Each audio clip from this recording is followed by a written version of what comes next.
Hello and welcome to this Facebook Live seminar. My name is Dawn Stevens and I am the Medical Education Manager for Essity. I'm joined here tonight by Alison Schofield, Tissue Viability Service Lead and Clinical Nurse Specialist. Welcome, Alison. Thank you. And we're looking at antimicrobial resistance and the implications that have on wound care.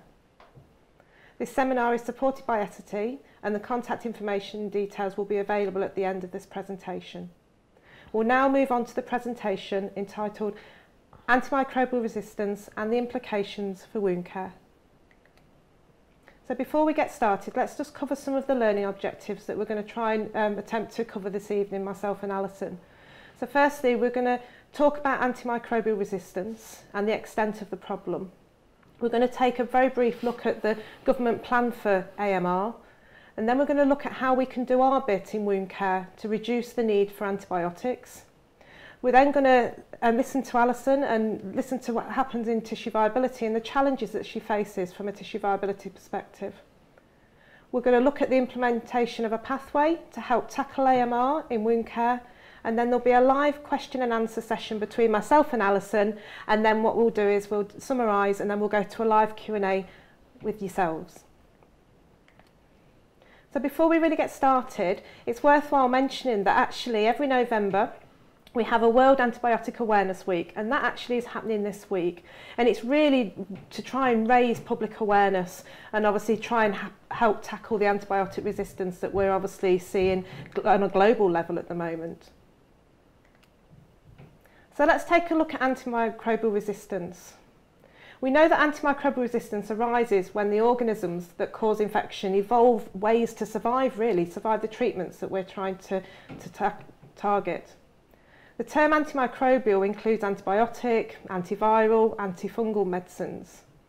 And we know that resistance is a very natural biological phenomenon, but it is increased and accelerated by various factors such as the misuse of medicines, poor infection control practices, and global trade and travel. We know that we have concerns with antibiotics that can be related to medical advances over the recent years, and when we think about that, we think about things like cancer chemotherapy, organ transplants, and obviously the fact that we need these antibiotics to help prevent and treat bacterial infections that can be caused by some of these treatments. But obviously without effective antibiotics, we're going to see that even minor surgery and routine operations could become a high-risk procedure if serious infections cannot be treated because they're actually resistant to the antibiotics that might be needed to be prescribed. So what's the extent of the problem? So we're predicting that by 2030, the global human consumption of antibiotics is forecast to rise by around 30%. We think that if it continues growing at its current rate, that could be anything up to 200%. We also have to think about antibiotics from the animal health sector perspective as well. Now, the UK has reduced the use of antibiotics in the animal health sector by 40%, which is great. However, globally, there is an increase in meat production and consumption, and then they're predicting that antimicrobial use in animals worldwide will increase by 67% by 2030. So that in itself is something that is a significant concern globally. Now, the government have a 20-year vision, which is great because it means that they're focused and they want to try and help resolve this problem that we're facing. So they would like, their vision is to have it so that antimicrobial resistance is effectively contained, controlled and mitigated. Now, they're going to contribute to the global effort through the lower burden of infection, better treatment of resistant infections, minimise transmission in communities, the National Health Service, farms, the environment and all other settings. So they're really taking this problem seriously. They want to optimal use of antimicrobials and good stewardship across all sectors, and that includes access to safe and effective medicines that have been manufactured responsibly for who needs them. They're going to use new diagnostics, therapies and vaccines and interventions in use, and a full antimicrobial resistance research and development pipeline for antimicrobials, alternatives, vaccines and infection prevention across all sectors. So that's quite reassuring to hear that actually there is things in place, but that doesn't mean that obviously we don't need to do anything in the meantime. So here's some statistics for you. So we're looking at a snapshot really from a UK perspective. So what they're saying is that at least 20% of all antibiotic prescriptions in primary care settings are prescribed inappropriately. We know that obviously there's over 50,000 cases of E. coli bloodstream infections reported in 2017. We know there's a 7.3% decrease in human antibiotic use from 2014 to 2017, which is reassuring because that means actually we're probably a little bit more on the appropriate usage rather than just prescribing antibiotics for everything. We know that there's a 40% decrease in sales of veterinary antibiotics as well. So obviously when we look at human antibiotic prescribing, we do have to consider the animal sector as well because they have the similar problems that we have. And 615 million was spent since 2013 by the UK on MAR research, awareness and development activities. So we know that actually the government are taking this situation very, very seriously. Now what we're also seeing is that 1 in 3 patients in hospitals in England alone are on antibiotics at any one time. And we're also suggesting that 1 in 3 individuals in England will take a course of antibiotics each year. So we're still seeing that there's a high number of patients requiring antibiotics. And the question is that appropriate usage or inappropriate? Now you'll see on the slide here, there's a lot of posters, and these posters have been created by the World Health Organization. And what they're trying to do is they're trying to raise awareness to help reduce infection. So they're saying that proper hand hygiene prevents infections and slows down the spread of antibiotic resistance. They're saying that safe sex prevents infections and slows the spread of antibiotic resistance. And then they're also saying that even if you rarely take antibiotics, you can get a resistant infection. And I think that's a really strong message because I think that's something that not everybody will be aware of. The future of antibiotics depends on all of us, which it does, and vaccination prevents infections and slows the spread as well of antibiotic resistance. So there's lots of things that as a population generally we can do to help minimise that risk. So what's the actual effects on wound care? Well, as I mentioned previously, without effective antimicrobials for prevention and treatment of infections, medical procedures may become high risk. So minor surgery will actually become a high risk because the patient is more susceptible to infection, and actually if they develop an infection, if the antibiotics don't work, then we might start seeing that actually patients you see a mortality rate may start to increase. We have to think about those high-risk patient groups as well, so cancer, chemotherapy patients, diabetes. And then without that aside, we have to think about the increasing cost of the healthcare with lengthier stays in hospital whilst they're trying to fight these infections because the antibiotics are not quite as effective as they were previously. Now we also need to think about the resistance to first-line drugs to treat infections caused by staph.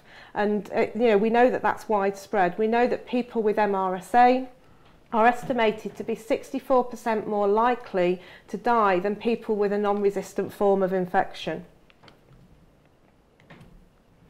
So how can we do our bit in wound care? So I think firstly we need to understand and manage infection without the need for antibiotics where we can.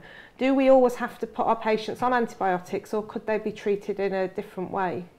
We need to know when an infection is local and when it is systemic. And we need to be able to identify those high-risk patients during the assessment phase so that a clear infection prevention plan can be put in place. And we need to use the most appropriate antimicrobial at the right time for that patient. So thinking about wound assessment, when we do a wound assessment, we need to think about the whole of the patient, so that holistic assessment, and the things that we need to consider are we need to consider the cause of that wound, we need to look at assessing the wound itself and also not forgetting the surrounding skin. And then we can start selecting the most appropriate products to meet the needs of the wound, but also most importantly the needs of the patient. And we must ensure that we evaluate those outcomes on a regular basis.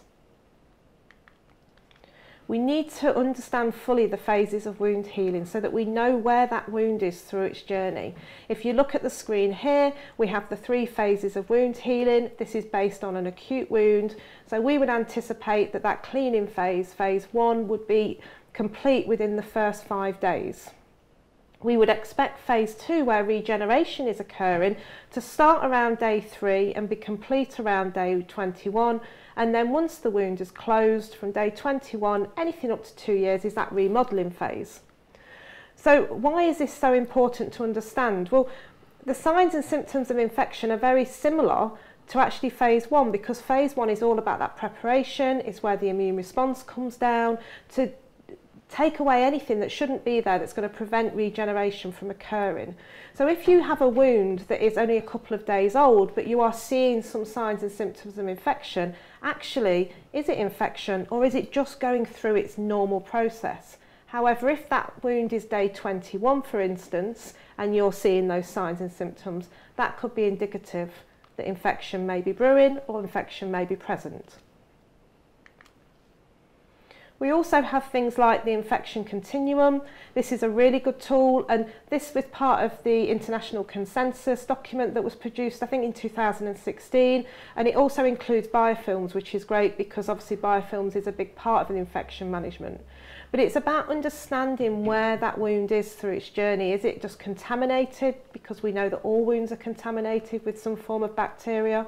Is it colonised? Or are we getting more into local infection? And at what point can the patient's immune system deal with the contamination that's in the wound? What's that tipping point? And are they at risk of spreading infection? And most importantly, we want to prevent that systemic infection, because that's definitely when they're going to need those antibiotics. We know that we have the 4 fundamental indicators for wound infection. So erythema, that redness that you'll see around the edge of the wound. The patient may experience pain, or actually a new pain, or more pain than they're in from previous. There will be edema, and there may be localised heat. How far has that redness started to spread? They're the things that we should be looking for, but we mustn't forget those other subtle signs that we see. So things like, has the exudate increased from the previous time we've seen that wound, for instance? What does that tell us? Have I got to go back to that holistic assessment to identify why the exudate's increased, or is it just because the body has gone back to phase 1 and wants to clean because of the contamination that's present? Has the wound slowed down, or the actual healing started to delay? There might be pockets at the base of the wound. The granulation tissue may look friable. It doesn't look as vibrant, it doesn't look happy. It's that you can tell when the granulation tissue is vulnerable. It could be that you've got odour or abscess formation, but these are the signs that aren't always so obvious when we're looking at infection. We also need to look at the patient themselves, so think about those risk factors. Is it that the patient has malnutrition? Is it that the patient has an underlying disease that will affect the patient's immune response? Think about any respiratory disease, diabetes, renal disease. And think about the age of the patient that you have on that's presenting with you. All of those factors can interfere with the patient's immune system, and ultimately that will have a negative impact on their ability to fight infection, potentially if the bacteria colonises the wound and obviously starts to interfere and the immune system can't take hold. We also need to think about what medication they're on. We mentioned about the comorbidity side of things. Patients are living longer, they are being managed with their comorbidities successfully, and ultimately with that, they will probably be on medication. Think about the environment that they're living in as well, obviously from a clean environment to a dirty environment, or actually their natural environment, because sometimes taking them out of their natural environment and putting them into a different environment can change that natural bacterial flora. Is there any invasive procedures they've had?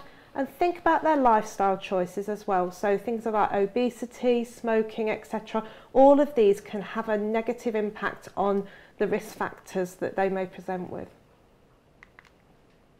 So I'm now going to introduce Alison. We've covered very top line some of the things that we need to consider when we're looking at infection management. So I'm going to pass over to Alison. Alison's going to talk to you a bit more about the challenges that she faces in tissue viability in relation to wound care and infection management, and talk about how you're tackling AMR. So welcome and thank you, Alison. Thank you, Dawn. So just to talk a little bit about challenges that I come across in practice, and I'm sure many of you watching come across in your everyday practice as well. We often see such an inappropriate use of antimicrobials in practice, whether that be antibiotic prescribing. We've looked at some data in my trust, for example, and we've seen that patients in primary care have been re-prescribed numbers of antibiotics. And also antimicrobials topical treatments. You know, sometimes we say, don't we, 2 weeks of an antimicrobial and let's see what's happening with the wound. And then we look at the records weeks, maybe months later, and we've still got the same practice happening. I often see sometimes the lack of that full holistic assessment, because it's not just about looking at the wound and what's happening. Yes, we need a really good wound assessment, but that full holistic assessment, including blood tests, for example, needs to be conducted. What treatment do we use and for how long? So everybody will respond different to different antibiotics, and also the topical treatments that we have. We all have wound care formularies and we follow our local guidance in what to use. The education around the infection continuum that we've just looked at with Dawn, we often find that people are a little bit unaware of the scale of that and the stages of it, from colonisation of wound to then local and then spreading infection, and what treatments to provide as interventions at those points. And the age-old question, to swab or not to swab. And if any of the nurses are watching who work with me in my area, they'll be saying, oh, she's always saying, don't swab everything. And it's true. So in the trust I work in, we introduced recently a pathway for infection. And the reason we did this is because I find pathways provide really good education and really easy to follow guidance. It standardises the practice and it ensures that the best practice is followed. So this infection pathway ensures that antibiotics and antimicrobials are prescribed correctly. And the prevention of the infection is importantly the first line of the treatment on the pathway. So here we have the pathway, and we will be able to get copies of this for people. So we have on the top line of the pathway, this talks about the holistic assessment, which is the first line, first thing that we need to be doing. And it also looks at then those red flags around sepsis. And it's got an red, amber, green traffic-like system to it. So in the green section is the initial preventative, what we want to look at with our wound care planning. So we're looking at wound cleansing, and we're looking at particular management with primary dressings, and then whether it be a leg ulcer and things like that, it might be compression, for example, that we go on to use.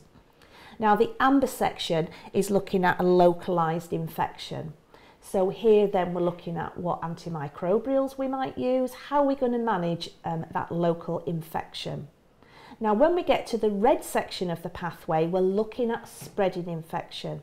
So now we're looking at swabbing our wounds. We need to look at what antibiotics we need to use, because what is indicated for that type of infection. And this is our red flags, because we want to be aware of spreading infection and sepsis.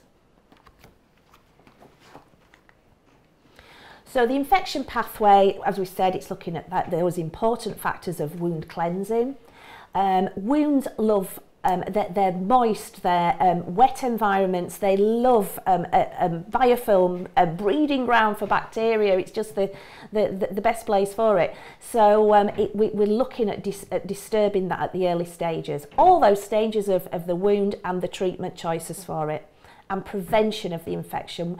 We've got a growing population, we've got an ageing population, increase of comorbidities. Prevention is what we need to be doing.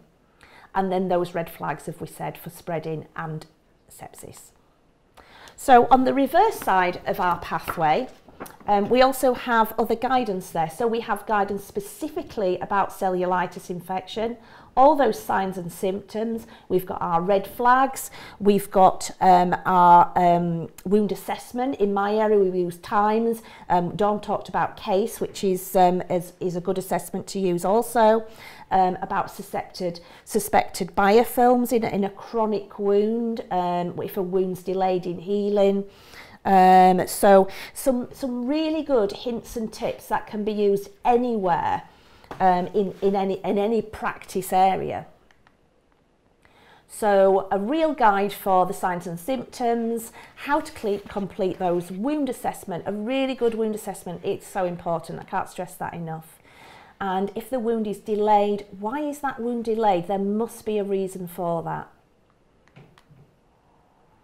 So in my practice, I want to talk to you about a case study that we've had recently, and this is of a 73-year-old gentleman.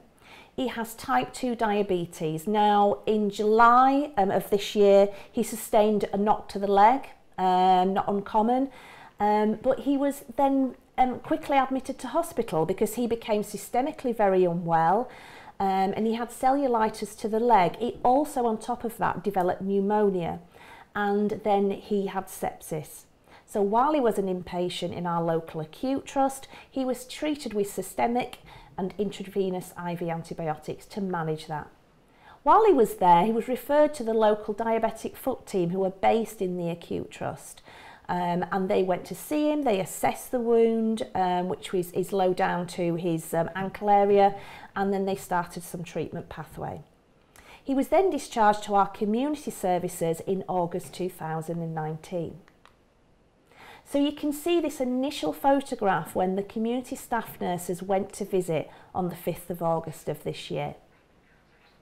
So we can see from that photograph that the leg, and we've got the lower foot there, is edematous.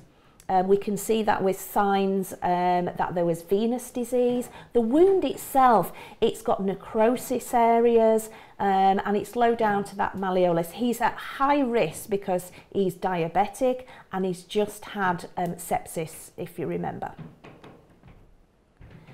So because of his pain and him and his family were really concerned because of what he'd been through. He didn't want a Doppler test completing. He was quite worried about the management of that. So they were treating it quite topically over a couple of weeks. Then they referred the patient to myself, so I went out to visit, and on the 16th of August, this is the photograph that we took on that day.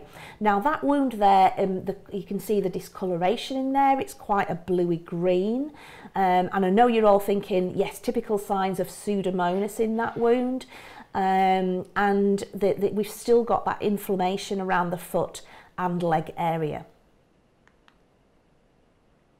So at that visit, I did perform a lower limb assessment, including the ankle brachial pressure index, so that's the Doppler, and the ABPIs were within normal range, so that indicated that we could use compression therapy.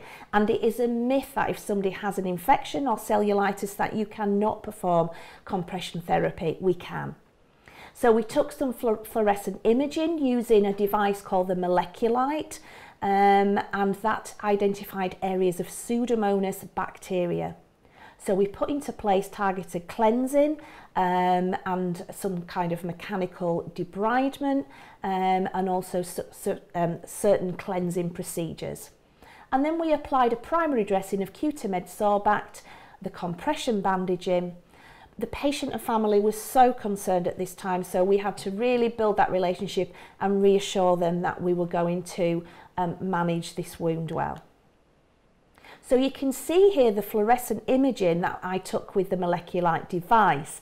So with this device, it shows us different types of bacteria. Now, if there was any red fluorescence in that image, it would tell us that there's a range of bacteria like Staphylococcus, for example. But in this one, we can see the bright green cyan is indicating of Pseudomonas. At that very visit, after just a good 10 minutes of wound cleansing using a debridement pad, we can see that we've removed some of the area, some of the dry hyperkeratosis skin, some of the necrosis surrounding it. Yes, we still do have some of that cyan present, but then we know what we need to do to target that. And importantly, we know that we don't need to swab this wound. There's none of the other bacteria showing there. It's Pseudomonas, and we don't need to prescribe any antibiotics at this point. So this is the patient's leg and wound 4 weeks later. So this was following the use of the Cutimed Sorbact, the bacteria binding dressing, and the compression bandaging. So we can see that the leg has reduced in some of the edema.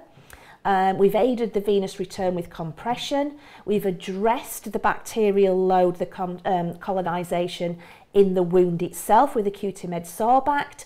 And we can see it's a nice, healthy granulating tissue at this point. 12 weeks later from the wound first occurring, the ulcer is almost healed. We never get any photographs of a healed wound, do we? Patient and family are so relieved, and the quality of life improved because the patient could walk much easier. When you're in so much pain in your leg, it's difficult to mobilise around. They could go out and about and just carry on with their normal daily life. And we didn't, importantly, require any antibiotics in those 12 weeks. No swab was taken, the bacteria was managed, and we had no infection. Brilliant. Thank you so much, Alison. That's really great. And it's a great story, isn't it? It is. To obviously see that you didn't necessarily have to prescribe antibiotics for that patient. So the patient was pleased. Obviously, you achieved your goals as well, which was great.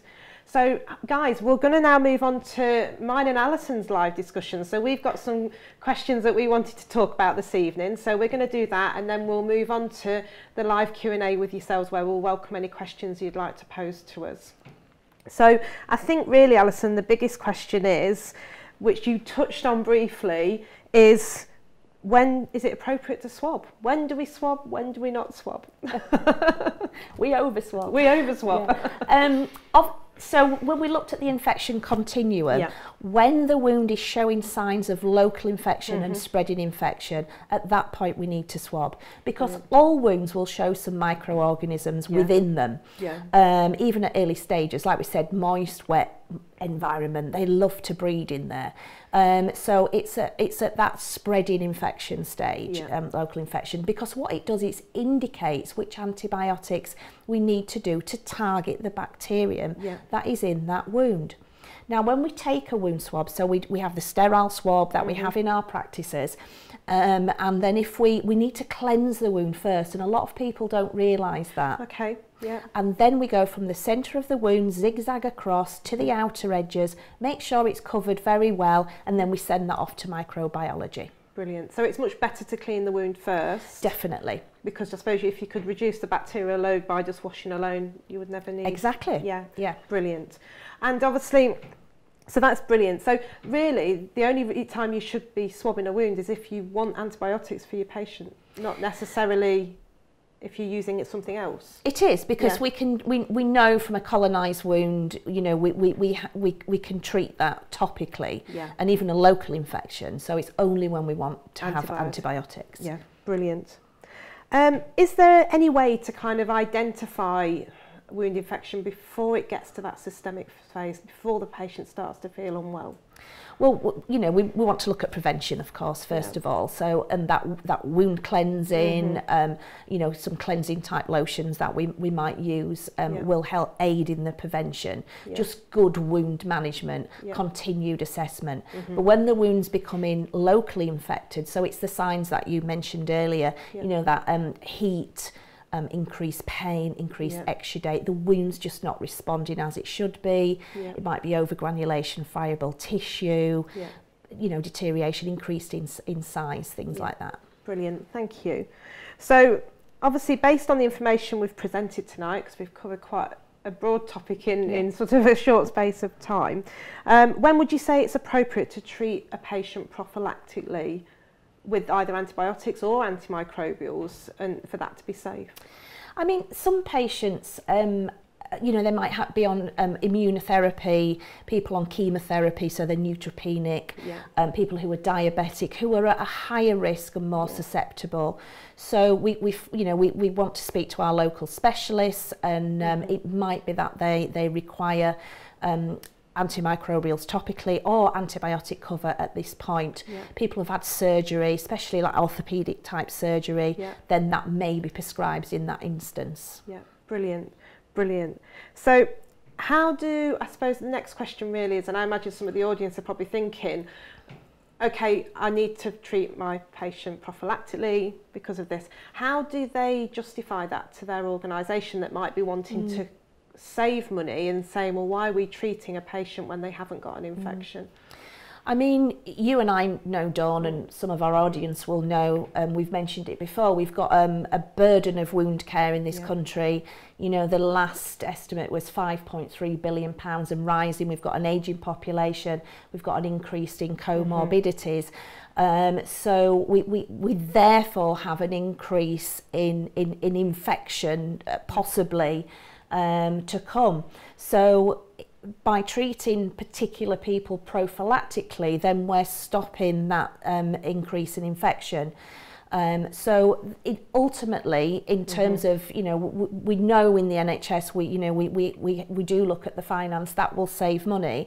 And from a patient perspective, you know, I mean, if people result in, you know, necrotizing fasciitis, you know, sepsis, then, you know, it can result in death. Amputations for people who are diabetic, for example. So it outweighs really the having that initial objective, isn't it? And making sure that people are aware of the clear risk pathways, factors. objectives. Brilliant. And I think dealing with lower limbs, as we both do on a regular basis, the big question is red legs, cellulitis. How do we tell the difference? Can you get bilateral cellulitis? It comes up all the time, doesn't it? So I suppose how can our audience sort of distinguish between the two so that we're not necessarily prescribing unnecessarily? I'm so glad you asked that, because this is one thing as specialist nurses, we're always screaming about it, red legs, because there is a difference. Red leg syndrome, you will get both legs that are red. They may feel hot to touch, they may have some tenderness. It's inflammation in there, but it will not respond to antibiotics. It's part of that vascular disease. It's like a dermatological condition often. Cellulitis, on the other hand, is normally unilateral. It's one leg. It's very rare you'd get both legs.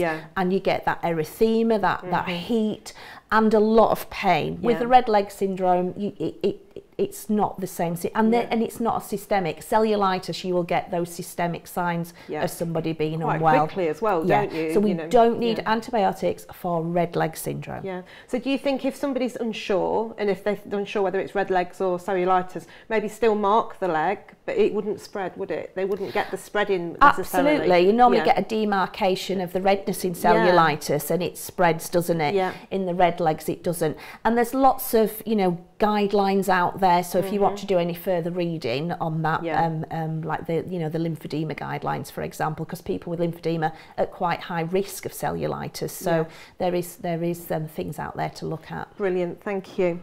Obviously, we know that patients that, like you touched on, with lymphedema and chronic edema, they are at an increased risk of cellulitis. So is there what should the management plan be for a patient maybe with chronic edema or lymphedema that maybe has had 2 or more infections over a 12-month period? Are they suitable for antibiotics? What would we do? Yeah, I mean, if we look at the British Lymphology Society guidance, it does say quite clearly in there, if somebody has 2 or more episodes, then to treat prophylactically with antibiotics. Obviously, you would do that with your medical professionals, and if people are suitable for different types of antibiotics. And then after 2 years, if they've not had recurring infection cellulitis, then that can possibly be stopped at that point. So yes, there is guidance. So really, this whole antimicrobial resistance and the stewardship is so important for that patient group on its own, isn't it? That we get it right first time and we're not prescribing willy-nilly, so to speak. Yeah. Brilliant. So obviously we spend a lot of time thinking about the wound itself. We talked, didn't we, about, you know, it's a whole of the patient, it's a holistic not the assessment, whole in the patient. not the whole in the patient. Is there anything that we can do in relation to patients' personal hygiene to help prevent infection? Absolutely. You know, I mean, skincare is one of the most important things. So just, you know, washing the skin, you know, we've talked a lot about lower legs, but it's not just lower legs, in skin folds, things like that, washing, drying. We want to prevent fungal infections that can lead on then to other spreading infections. Legs get dry, feet get dry and cracked, and it's just an open portal for that. So we want to encourage that, and the use of emollients then. Skin's the largest organ in the body and often very neglected, so we need to take care of it. We do take it for granted, we don't do. we? Yeah. And there is also, isn't there, the talk about resistance to fungal infections as well now, isn't there? So Definitely. there's lots of, you know, things we're evolving, and so is the infections. So in terms of, based on personal care, is there any education that we should be putting in place with our patients when we're, you know, developing these care plans and we're looking at the wound and the whole patient? Is there anything specific we should be educating our patients on in relation to this self-care aspect? When we're developing any care plans, we should involve the patient as part of the patient is part of our team. So we involve them in that every step of the way, and explaining and knowing that they're understanding of that pathway. You know, that we can do, we often in our trusts have leaflets on skin care, how to look after your legs, how to look after your skin, things like that. So we can give those.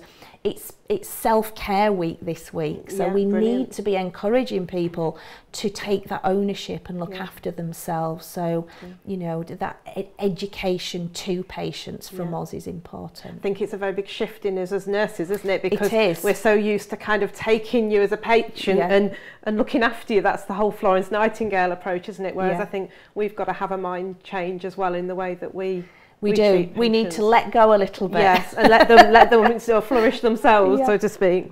Brilliant.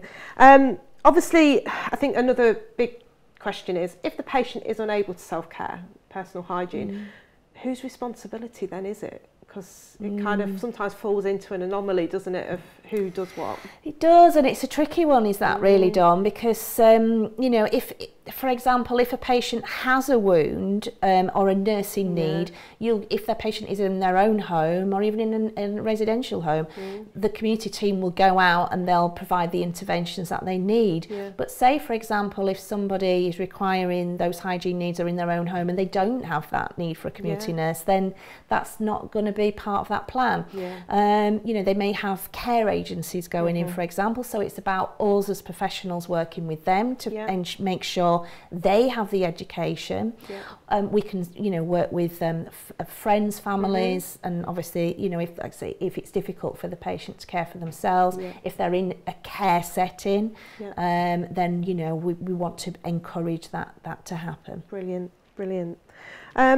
And where do you think wound bed prep plays a part in helping the overall cause of antimicrobial resistance?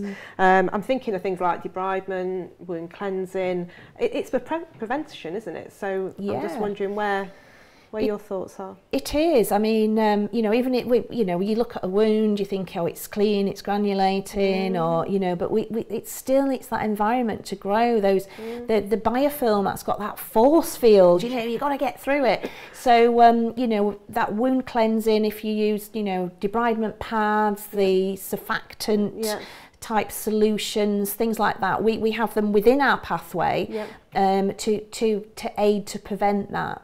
Brilliant. Brilliant. And do you think that should be done on a regular basis, or, you know, as a one-off if you think, oh, the wound's looking a bit dirty, or do you think that should be part of the structured care plan? Should be part of that care plan, without a doubt, definitely. Brilliant. Brilliant. And is there, I mean, we've talked about the wound, we've talked about things like red legs and obviously antimicrobials and antibiotics. How do we optimise our patient from within? I think that's another thing that we need to consider, that sometimes we don't always. So, you know, what do we do to improve our patient's immune system, or give it a fighting chance to help deal with any bugs, really? Yeah. Again, it's back to that holistic care, isn't it? Diet, nutrition, one of the most important aspects to keep our skin and tissue healthy. If we have a wound, then for wound healing, we lose so many nutrients and protein in wound exudate, so we need to make sure that it's food first, you know, and then possibly supplements. We need to be looking at those malnutrition type assessments as well. We need to encourage those lifestyle assessments. So do people, you know, we've got an obesity crisis as well, haven't we? So is it about weight loss programs? Is it diet, exercise, everything that comes within that? You know, we're in the winter months now, we don't see the sun very much, and you know, when we're in the summer months, we want to get that vitamin D, because, you know, all that all goes towards improving our a healthy immune system. And I think when we talk about malnutrition, it's not always about the very skinny people, is it? You know, we have, like you say, we've got an obesity crisis coming, and actually those patients are malnourished as well, isn't it? So I mean, I suppose really incorporating that side of things into the wound care plan is just as important as the care plan for the wound. And it's not just older people we're talking about here, you know, people of all ages, and we need to really think about, you know, for the future and that preventative, because if we carry on using antibiotics, antimicrobials as we are, we will have no resistance to them in the future. Yeah, and I suppose these days with social media, people don't go outside as much, do they? You know, like you're saying, for vitamin D, etc. So it could be another problem that we're facing later on. And obviously, you know, the final question really for me and you before we sort of summarise, and then we'll talk to the audience, is in your organisation you have launched your pathway. And you've launched it obviously to support, you know, AMR and infection management. So what are you trying to achieve? Have you got any sort of ambition of where you'd like to see this in 12 months' time, for instance, within your trust? Definitely. We want to see better healing rates, reduced infection. We want to see, you know, we're always being pushed on cost. You know, how much are we do, you know, we look at our formularies and what's been used and things like that. It is important. But we want to do some audit data, so we want to look at our infection and healing rates, and ultimately it's about better patient outcomes. And I suppose really you might spend a little bit more in the preventative side of things, but I suppose you're going to be able to demonstrate that cost saving in the long term, so that you can help patients. That's brilliant. Right, thank you very much, Alison, that was great. So what we'll do now is we will just summarise and just run through, and I just want to touch on really how Essity are planning on supporting the antimicrobial resistance, and then we'll go to the live Q&A session. So as you can see here, we have the Cutimed and Leukoplast, which is the wound warriors. And at Essity, really, we have an initiative. We're aiming to support you guys and educate healthcare professionals on appropriate infection prevention and management in wound care to avoid the unnecessary use of antibiotics. So we're here to help support this antimicrobial resistance, this global problem. We have Cutimed Sorbact and Leukomed Sorbact. Cutimed Sorbact is the product that Alison mentioned this evening that she talked about in her case study. And it's an extensive range of wound care products that may help to avoid excessive use of antibiotics in wound care. Again, it's about treating that wound early enough, isn't it, at that tipping point, so that you don't get that spreading infection and systemic infection. Obviously, both will utilise the safe and effective use of Sorbact technology, and it binds bacteria, and it has a purely physical mode of action where it removes the bacteria from the wound, and it helps prevent that releasing of harmful endotoxins. We also have an extensive range of clinical evidence, and more recently a narrative review was published where it demonstrates that over 4,000 patients have been successfully treated in different clinical studies by the use of Sorbact technology, and because of that binding bacteria and fungi, and the fact that obviously it's that physical mode of action, isn't it, rather than donating anything into the wound. So at the end of this session, when you fill in your CPD details for your certificate, you can indicate whether or not you'd like to receive our antimicrobial resistance toolkit. The toolkit will include a sample of Cutimed Sorbact, a copy of Alison's infection management pathway, and any supporting product materials to support obviously the use of Cutimed Sorbact. There's free patient evaluation samples as well that can be available. And then finally, apart from the fact that we have products that can support wound management, we also have added value services where we can support with education.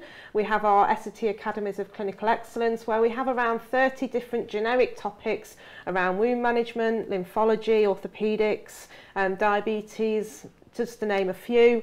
And then we also have a team of strategic healthcare partners that are dedicated to support with pathway development and implementation. They can help you meet your objectives and needs. They will also support you with helping you and your local CCG and trusts to implement those long-term strategies to help improve the clinical and financial outcomes of your organisation. So, Natasha, she has asked, in your case study, was it the debridement or the Cutimed Sorbact or a combination of both that made the difference? It's a really good question. It is a good question. Thank you, Natasha. I would say yes, of course, it's a combination of both. And, you know, the cleansing is so important of the wound. The Cutimed Sorbact is that bacteria binding, so it's removing that. You know, even the compression, because we had venous disease within there. So it is definitely a combination. You know, it's not just, we can't just say it's, oh, well, we put a dressing on and then that's it. There's a whole lot more to wound management, whether it's diet or that holistic factors as well. I think we've got to kind of look at the whole person, as we said. And make sure that we know that you know, it's the combination and it's the right combination, isn't it? And making sure that we have the effective care. It is. Brilliant. Thank you, Natasha.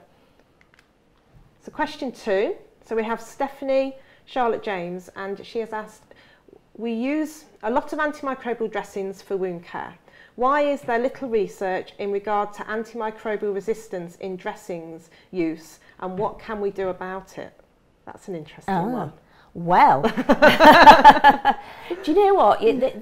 We always say this, that we need to have more research and evidence. So why don't you do a little research, you know, of your own? Yeah. You know, we're always building case studies. You know, start small and then, you know, work bigger. We work with neighbouring trusts, other people, teams, and let's build that evidence, because that's what we need to do. Yeah. You know, companies like S&T obviously they'll be able to sponsor their own evidence and trials and things like that. Yeah. But we as health professionals need to get on board in doing this as well. And I think in wound care generally, the evidence it's slim. It's slim in comparison to pharmaceuticals, isn't it? So I think generally we tend to find that the level of evidence is slightly lower, don't we, generally, than what we would do for medication. Yeah, we tend to look at what works well in our local practice. You know, you always get, don't you? You get your community nurses, and or, you know, I like this because of, and it's normally because it's worked well with the patients who. So yeah, let's get some more evidence between us. Yeah, that sounds good. Thank you, Stephanie. So question 3, so for Alison, do you recommend the use of prophylactic antibiotics for elective surgery such as C-section? Oh, that's a good question. It is a good question. You know, there's a lot more monitoring at the minute of post-surgical wounds like C-section. We've got the National Wound Care Strategy, NHS England, and there is a work stream of that, which is surgical wounds, and that's one of the things they're looking at. Yeah. There's like post-surgical treatments, so but prophylactically, I don't know whether I'm able to comment on that. I don't work in an acute trust surgical. I get the ones after, once they've come home and dehisced and the management of that. I know certainly in orthopedics they do recommend it. And they are seen as a high-risk patient group. They are, yes. I think that's the thing, isn't it? They're seen as a high-risk patient group. And I think, you know, what you were saying about, obviously, we've got obesity crisis coming. Patients are having more comorbidities generally, and likewise mothers that are giving birth. So I think, you know, again, it's finding the right place, and is there alternatives out there to prevent it in the first place? And you know, speak to in your local areas to your, you know, your consultants in that area, midwives. And you know, is there any pathways in place at the moment? Yeah, because there's plenty of things out there, isn't there? And there is some research out there actually looking at, obviously, prophylactic use, and maybe not using antibiotics and using and topical things straight after, you know, after surgery to prevent dehiscence and things like that. Yeah, so there's lots I think there's more to come on that, to be honest. Watch this space. So question 4. So Mabel, so what is responsible for antibiotic resistance in some patients. Wow. What is responsible for antibiotic Resistance resistance in some patients? So some people just resistant to yes. things that you throw at them. And these are the high-risk patients we're talking about. So, you know, it could be patients who are on immunosuppressant medication, people who have those immunosuppressant conditions like rheumatoid arthritis, people who are diabetic, you know, cancer-treating drugs. It's the people that are high risk who don't often respond. They're just more at risk of infection. You do get the people who have those recurring cellulitis that we were talking about. And that's when then there needs to be that management plan, and it's often people with those lymphedema type conditions where you do get that. This is it, and I think we know that antibiotics are becoming more resistant, and some of them are naturally resistant, and actually the moment they were, you know, within a couple of years of them being launched, we found that there was resistance present, wasn't there? And this is why we're saying out with the stewardship of not prescribing when we need to, but if we overprescribe, then we're going to all become resistant. And I think when they first came out as well, it was like a wonder drug, wasn't it? So it was like a drug that obviously it cured everything. So we started prescribing it more frequently, and you know, I personally myself have been in a position where I've been to the doctors and they said, oh, you might have a chest infection, here's a script in case you need it. So if patients are taking antibiotics just in case, like, that sore throat in the winter, do you really need the antibiotics? Probably not. Paracetamol and fluids and a bit of a rest. And that's it. And actually this is where the NHS has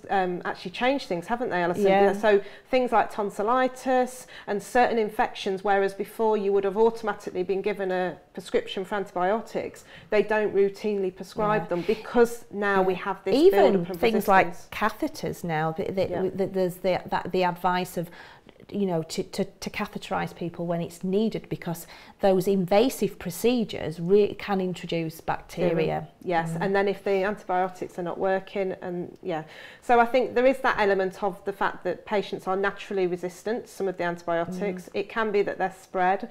If they don't take the antibiotics and take the full course, sometimes you're not actually killing off all of the offspring, are you? And then that gives them chance to kind of change their gene expression, isn't it? And obviously mutate and then pass it on to their offspring. So there's lots of reasons why, you know, bacteria have just become really clever, haven't they? They've evolved like we have as human beings, and I think that's the thing. Their own little species. They are, and they're causing us problems. So thank you very much. And question 5. So Heather, so how can we encourage our trusts to promote antimicrobial stewardship to prevent AMR? Brilliant question. Wow. So within it, I mean, I'm not sure which role that you do. You know, you've got to work with all your services together. We've got to, I mean, we've got best practice out there, haven't we? We have. So it's making sure that we are working within evidence-based practice. You know, if you have any group meetings, any steering groups, things like that, go along. Don't be afraid to speak up. People will listen. They will do. Keep talking about it. Get things out there in like communication teams. This week it's antibiotic awareness, you know, week. So, you know, get some posters, go round your wards, or you know, get a little roadshow going in your you know, your community areas, things like that. And just get that education and awareness out there. I think so. And also think about going on to places like the World Health Organization website, because they are so, this is such a focus for them, that they are making so much noise, they're investing so much money behind it. The government are as well, when I mentioned at the beginning about their 20-year vision, and they've actually broke that down as well, and there's a 5-year plan. So they're taking it very seriously, and I think even if you go onto some of the NHS websites as well, they're talking about it. So wherever we turn, antimicrobial resistance and stewardship is there. So even if you needed to kind of download or send those documents on to the trust, they can't ignore it, can they, really? They can't ignore it, because actually I think at some point that they're going to have to address it. Thank you, Heather. So question 6, so from Luke, can I ask you whether your trusts have a standardised framework for aseptic technique? If you agree that prevention is better than cure, do you also agree that a high standard of aseptic technique is crucial? Wow, long question. Break it down. Well, I work in community personally, so when I go into people's houses, you get the dog, the cat runs over your dressing pack and everything. We tend to work in quite a clean technique in that environment because it is very difficult to go aseptic, depending on obviously what you're doing. But within wound care, it tends to be a clean technique. And that's why we can use tap water, because we don't need to use on chronic wounds sterile water, for example. Now, if you work in a clinical acute environment, then you've got more chance to do that. We have an infection prevention team, like I imagine obviously most trusts will. I can't imagine any that don't. That will have those policies and pathways in place for you to follow. And if you don't know that they're, seek them out. They must be. They're normally on trust intranet pages and things like that for you to find. Prevention better than cure? Oh God, yeah. Yeah, without absolutely, yeah. With everything, that's, you know, the NHS 10-year plan, most of it is about prevention, self-care, you know, so definitely. Not being reactive, being proactive. Proactive, I think that was the most powerful thing, I think, Alison, that came out of the 10-year plan, that actually, it, like you say, it's all about prevention, it's all about treating the patient early on, isn't it, and preventing those longer term complications. So yeah, without a doubt, I think we're in a better place than we were we just previously. Need to keep and it will build more towards that, and we all need to be singing from that same hymn sheet. With that needs to be investment within it. Brilliant, thank you, Luke. So final question. So Nicola, so when cleaning a wound, when would you use water and when would you use a cleanser? Right, so from a chronic wound point of view, tap water, there's plenty of evidence, absolutely fine. And I would always say, you know, if you've got somebody with like a leg ulcer, for example, you know, you get a bowl, I don't mean the washing up bowl, but a separate bowl, line the bowl, or if it's in a clinic, and get that leg, you know, having a good wash. People love it and it's very therapeutic. Now, if we're looking at the wound and it's starting to, you know, it builds up, you can see it, kind of that discoloration of bacteria, that odour and things like that, then you know, you can put your soaks on. In my pathway, we have that as a first line preventative, because we just want, there is evidence out there to say that it is good in the preventative stages and they work as well in combination, don't they? They do, absolutely, yeah. No, brilliant. Thank you very much. Thank you for watching, guys. Good night. Thank you.